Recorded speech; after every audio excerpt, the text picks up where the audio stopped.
Bro, music industry is the epitome of like what's wrong with the culture Break of it down us. for him, champ. Give me some And it's perspective because of this. we hypocritical, and I don't know if it's intentional. Right. I try to always give people the benefit of the doubt.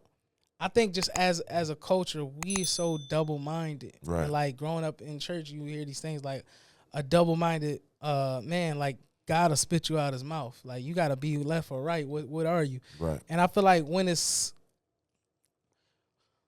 advantageous, oh, black people struggle. Right. Then when somebody says the struggle, then it's like, oh, well, what does that mean? Yeah. It's like, oh, like when it's advantageous, we start quoting the stats. Oh, black kids is reading that as a baby level. Right. Like niggas can't even spell, can't for do sure, nothing. can't read it. Yeah. That's when it's advantageous, when we trying to get something. Right. But then when they say, oh, niggas is retarded. Now it's a problem. Wait, what does that mean? See, you turn against your own people. No, that's true. Oh, it's all one and the same. You just Yeah. ain't like how I said it. Let's learn how to read. Let's learn how to read. Let's be better parents. Let's do that. Let's make better decisions. Yeah, we like I said, because y'all kids, the school don't even know you. If your school don't know there, you, and we know it. So motherfucker, you're not that dumb. If you know that they did this to us, okay. So what's the next step? What's the next resolution? Action. Action. Which we don't. Like I don't want to hear all these. This happened. Okay, we know that. What's next? But we don't even got the like.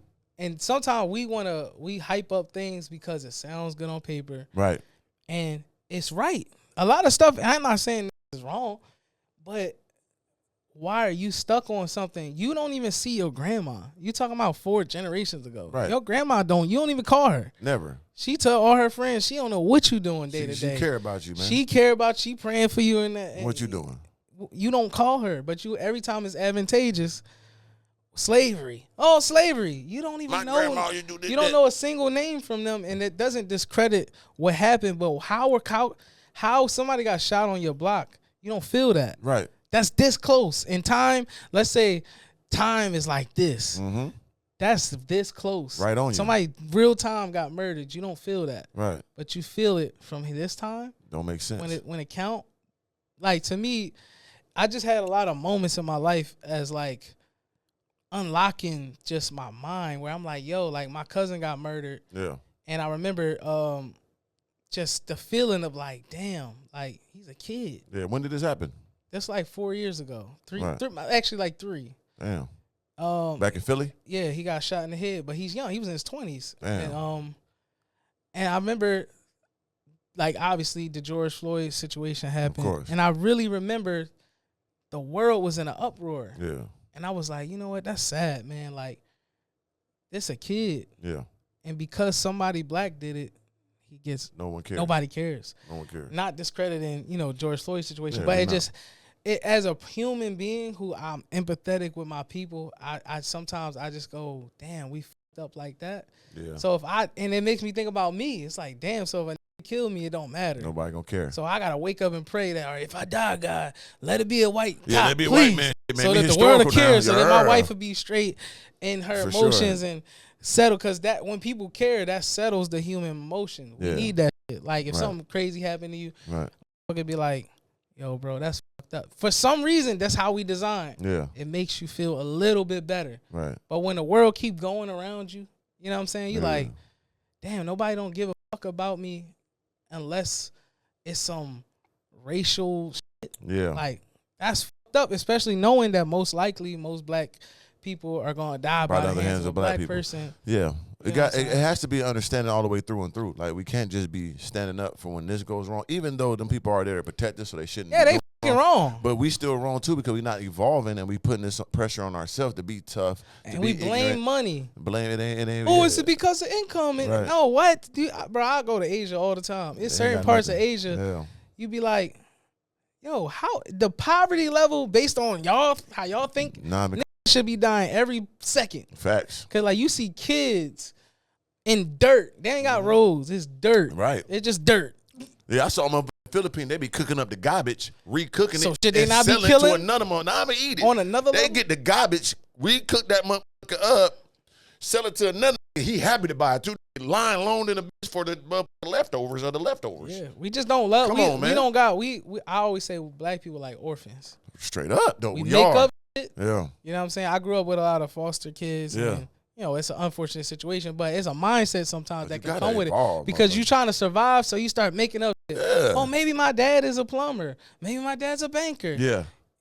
Why are you worried about that? You be a damn plumber. You become who you need to become. And the action is everything. Yeah. Like, and I have big conversation with different conservative whites because I am a from the streets and I got that bravado, but I am more of a conservative person overall. Yeah. So when I have those conversations, they be appalled and shocked, like, damn, I didn't know a nigga like you even thought like this. That. Like, yeah, I'm this, but I understand why you crackers be acting like this. Most black I be people tired of these motherfuckers too. Like, goddamn, you don't see what the fuck going on? Get your ass up and go risk it. Yeah. The right way though.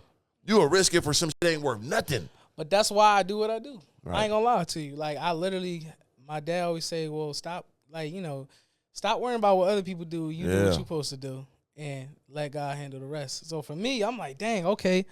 I never seen no positive on TV that was like, look like they was living. Right. Like, so for me, I'm like, all right, well, I got cousins. I got family members that's in the hood they looking at TV just like how I was. Yeah. And I want them to see me and be like, all right, well, Cuzzo made it out. I can still be cool and still be positive. I can do my thing if I chose the right way. I don't gotta think about, am I gonna make some money? Right. Because that's the lie that we've been told constantly through the media, where they don't even show. Like, even me, I've done a lot of incredible shit. I don't get invited to BET events. Right. Because why would I be? I sing about love. Right. That's not what the message is. You're too good. You're too positive. You're too positive. Black people. And, you know, I had a meeting. Destroyed. I had a meeting with a lot of white people once, and they're pretty high up in the business. And we sat down, and they were just trying to pitch me a lot of bullshit. Right. Like, oh, work with this rapper and that rapper. And I'm like, I heard all his songs. Yeah. What he got to say on this? Yeah. Because I know most of these niggas just a lick. They don't even like music. For sure. This is a hustle. It's just a hustle. Like, I really love music. I would be doing this with nothing. Yeah. For nothing. Like, I love music. And that's why you got blessed. When you do something that's your passion and it's something, I tell, like, anytime they ask me, like, oh, what should I do? Whatever you love, put your energy behind it. You will monetize that eventually. Yeah, you'll figure it out. You'll figure it out, but just put some real love behind it. Or the things you're good at. Because sometimes the shit you good at ain't what you love. Yeah. That's a fucking... It's true, too.